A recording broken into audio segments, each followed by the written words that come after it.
podcast with, once again, your hosts, Maledictus and Samantha. And we shall be your overlords for today and for the next couple of minutes. Welcome. Today, we are reviewing the newest album from INVULTATION, Unconquerable Death. This is a black metal slash death metal or maybe war metal band from Columbus, Ohio. One-man band. Credit goes to a Mr. Andrew Lamp. And he's been doing this since 2015. This is his second album, released March 5th. We're looking back at this one. This one almost got by me, but I wanted to come back to this because I think it's a little bit special. So here we are. He released it independently on Bandcamp.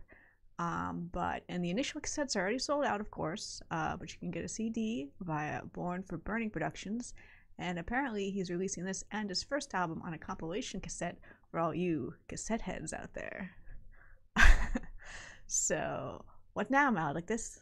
We like Lamp. So now it's time for the Here Lies Metal official 5-point bi-directional classification system, which we invented, including the categories of genre loyalty, listenability, production style, musical complexity, and just plain fun.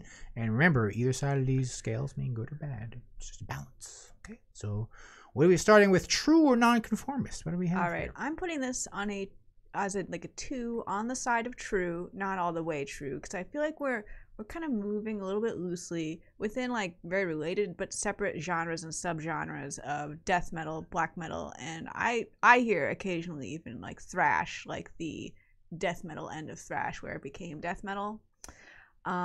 Like for the black metal elements, I'd say we veer mostly onto true black metal with the song Cathedral of the Impaled, but still that song has a distinct death metal vocal. There's a distinct death metal vocal on the whole thing, very down the gutter.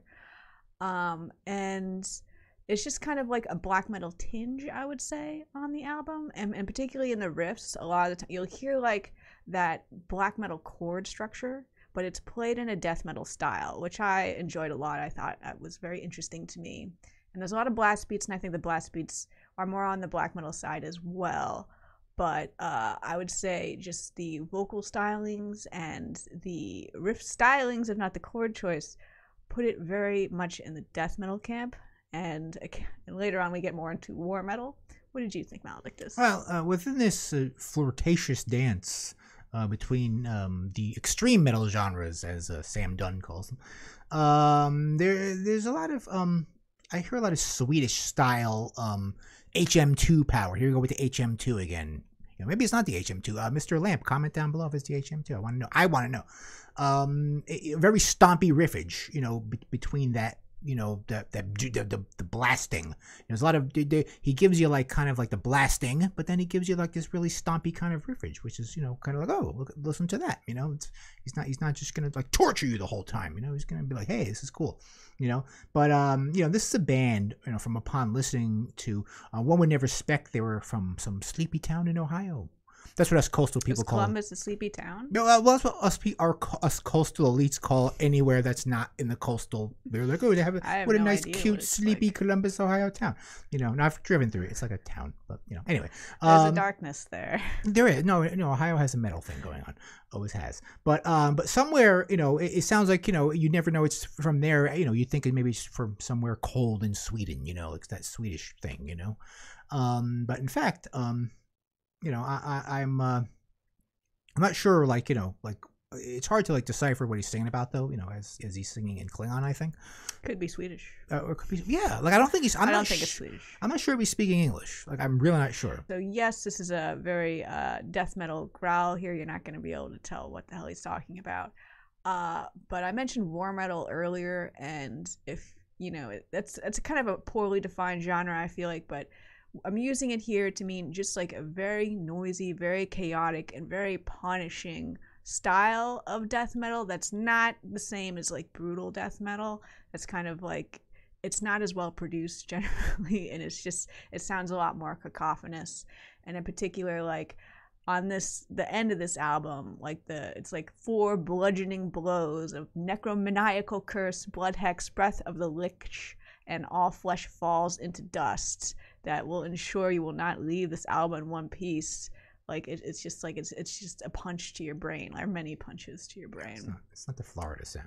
And it ends it with a fitting outro song, titled Mors Cantum, which I believe is Latin for death song, because you are now deceased. Obviously, after listening to this album, unconquering death. You know, you can't unconquerable. You can't conquer death. You know, but yeah, with this, it's you know, you really can't.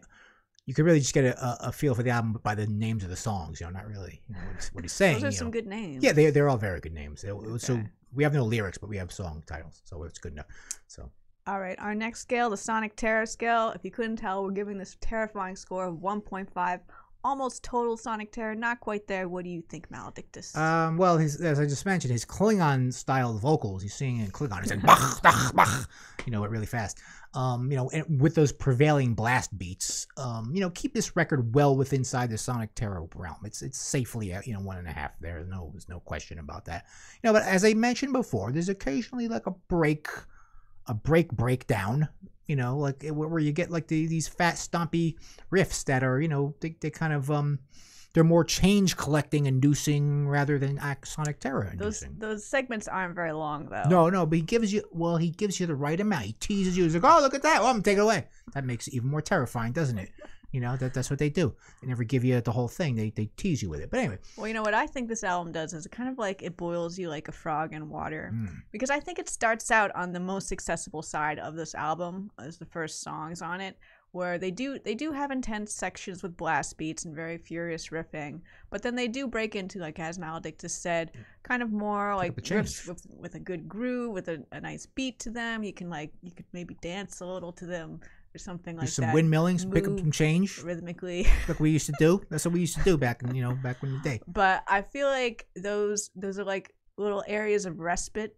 Are just fewer and farther between the further you get into the album, and by the end, it's just like pure war metal. Yeah, and you don't notice it because you're like a frog being boiled in water, and then you just get used to it. I think that happened to you, Maledictus, because like I think if you just started listening to the last 4 songs, you would be like, You'll be like, this is too much for me. But I think your brain was prepared for it by those breakdowns. Yeah, because he gave me in doses, you know.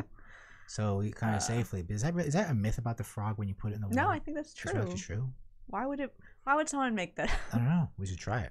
No, I'm not going to try it. We're not going to harm animals. We're not going to harm animals on this show. I'm lying. We will experiment on Maledictus. Yes, I'll do it. I'll get in the water. Okay, but yeah. Yes, as I said, it ends in pure Sonic Terror for sure. Yes. So yes. I think he gives you more Sonic Terror than joy, but yeah, that's what you get. Okay, our next scale, our production scale. I'm thinking a 2 on the Fisher-Price side, not the bottom, but we're pretty down there on raw production. But it's still very audible, very echoey as well. Maledictus, you're the expert. Yeah, it's all in a good way. It's all from the heart, as I really like one-man albums. They're my favorite. I don't give these guys any disrespect. Anyone that's doing it, I always find them good. There's lots of dynamic space and frequency distribution within this digital canvas of Unconquerable Death, with a lot of mid-range warmth. And a lot of, rounded edges, sonic thickness, and this square-waved guitar distortion. The HM1 possibly provided guitar distortion. And, with all that, you could hear this kind of warm, detuned bass, distorted bass clearly through the whole mix, which is cool. He did this mix very well. The frequencies are all getting their part. And, despite being this one-man project, both guitar tracks. Obviously, he's played multiple guitar tracks, I'm thinking, and there's kind of parts of the album where you hear one on one earphone, then in the other. That's always cool. So he's kind of separating them on each side. It's kind of a thrash thing to do, But and I won't dare to attempt to speculate the origin of the drum tracks on this. I'm not going to. Well, how I've been fooled before. I'm like, oh, these drums are so real. I thought they sounded real. Okay, and there's many times I've thought drums are real and they were not real, and I was like, wow. So I'm not going to assume they're real, and I'm not going to assume they're fake. You don't want to put a guess in? I'll say they're real because I'm nice.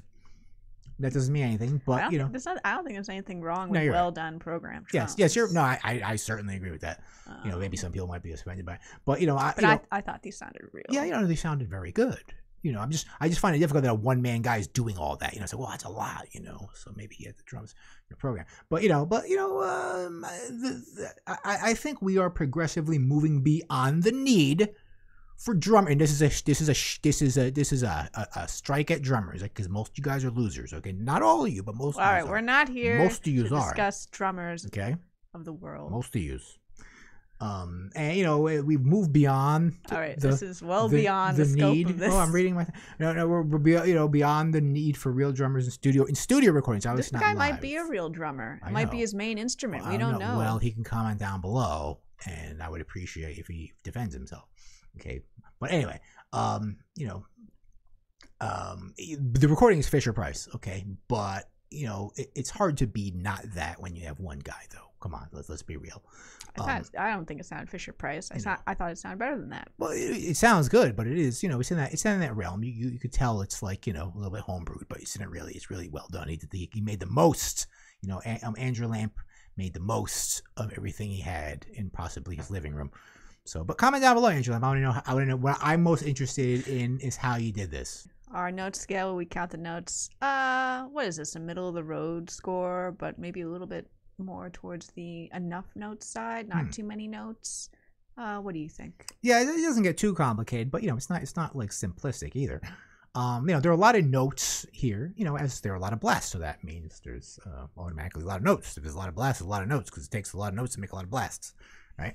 But the riffage, is following this well-established formula of extreme metal genres, both like death metal, black metal, whatever scale they are using, that diminished or harmonic minor kind of thing. They're keeping to that. They're keeping consistent with that. There's no major scales here. There's nothing happy sounding ever.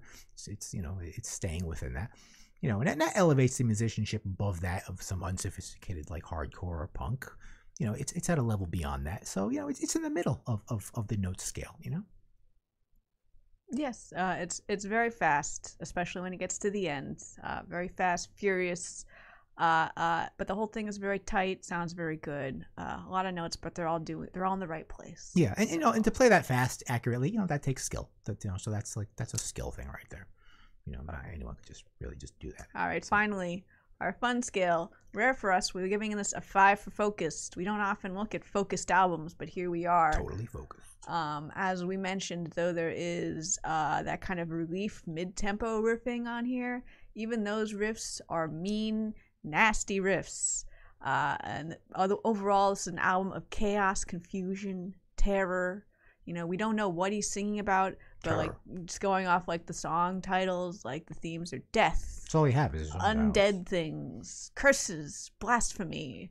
And so, it's definitely not a true black metal album, but one of the black metal elements it takes is the dead seriousness of black metal. So. Yeah, it's very serious just beyond there. And, the song titles aren't like funny. They're not trying to be funny. I don't think maybe they're funny to him, But lyrically, I don't think it's, people are like, oh, why don't you just publish the lyrics? I don't think he can. I don't think he can, I don't think it's possible for him to do that. It's not important. It's not important. What are you really going to do with that? The song titles are all you need. That's the lyrics right there. So, as you mentioned before, we can't understand his Klingon grunting. But for me, Unconquerable Death reminds me of the plague. The bubonic plague, not the current plague, like the plague, in the medieval times, the bubonic plague, and among these kind of like Pink Floyd-esque synth sequences he has, like has this that kind of thing. I think that was just the intro and the outro. Yeah, but it's like, it's very Pink Floyd-ish, sequences, and occasional guttural zombie growls in the songs, and to the neighing horses in battle, in the heat of battle. Yes, there's some horses. There's like a battle, horses kind of like, I guess they're cavalry, or maybe they're like cavalry. The 7 horsemen. Oh yeah, maybe, but it sounds like a battle. 7 or 5? It was 4. No, there was 4. Yeah, there was 4. But it sounds like a battle, and there's men on the horses in armor. It's not the horses fighting each other, right? 7 seals. Horses have no reason to fight each other. right? Like horses won't ever fight each other. Like there has I to don't be know. there has to be humans on top of maybe them fighting there's each other. some mating rituals or a couple of stallions. Right, but they don't have.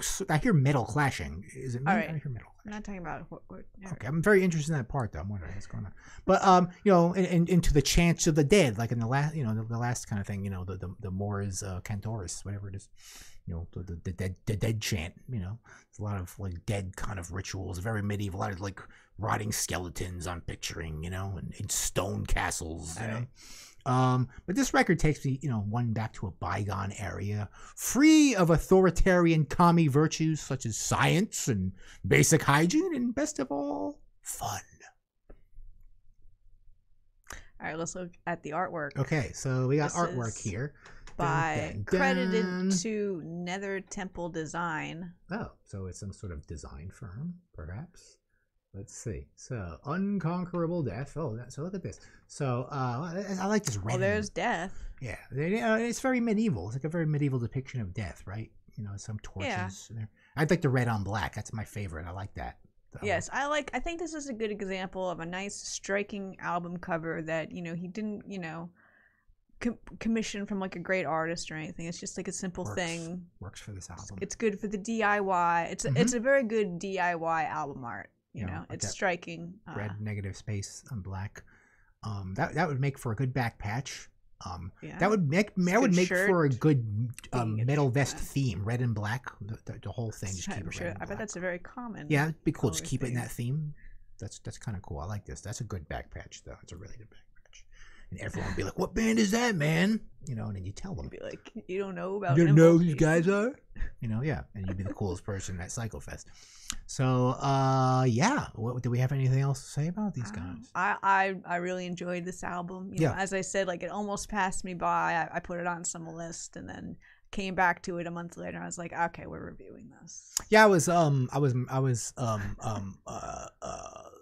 taken by surprise. You know, I thought you just have Sonic Terror. You know, I was gonna have to deal with I Sonic also Terror. wanted to punish Maledictus with some Sonic Terror, but he actually didn't mind it that much. Yeah, because you know he's got these kind of picking up change parts in between his. I was like, oh, look at that.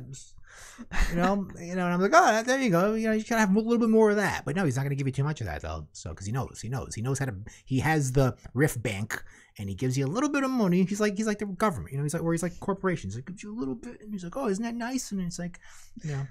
They keep you wanting more. Or he's like the pusher man of riffs, you know? So good riffs. It's definitely a riff album. Yeah. So if you hear, I'm sure you like riffs. He's got riffs. He's got riffs. He's got riffs. He does have them. And, so, yeah. Angel Lamp. Hooray, Angel Lamp. Comment down below. Angel Lamp, if you hear this, comment down below. Stop talking to him. I want to talk to him because I want to know how he made this album. Why don't you just reach out to him yourself? I could do that, but I'm reaching out to you. There you go. That's not it. I'm officially reaching out to you. So yeah, so you know, if you check it out, you know, check us out. So yeah, and that is Unconquerable Death by Invulation. Invultation. I bet you there's a band called Invulation too. I bet you there is, but you know, we haven't heard of them. I don't know what an invultation is supposed to mean. I don't know what an anything is. I don't think, I couldn't figure out what that could be like with the Latin roots. Yeah, you use your Latin for that, but I don't know. I don't think it's anything. Yeah, I don't really know. I think it's just a sound. You can just make up a word. Sounds evil. Yeah, I'm sure a lot of bands, they just kind of use some Latin sounds, and it's a vandals. You know, it's fine. But, you know. All right. Yeah, so we'll see you in the next review coming up soon. Have a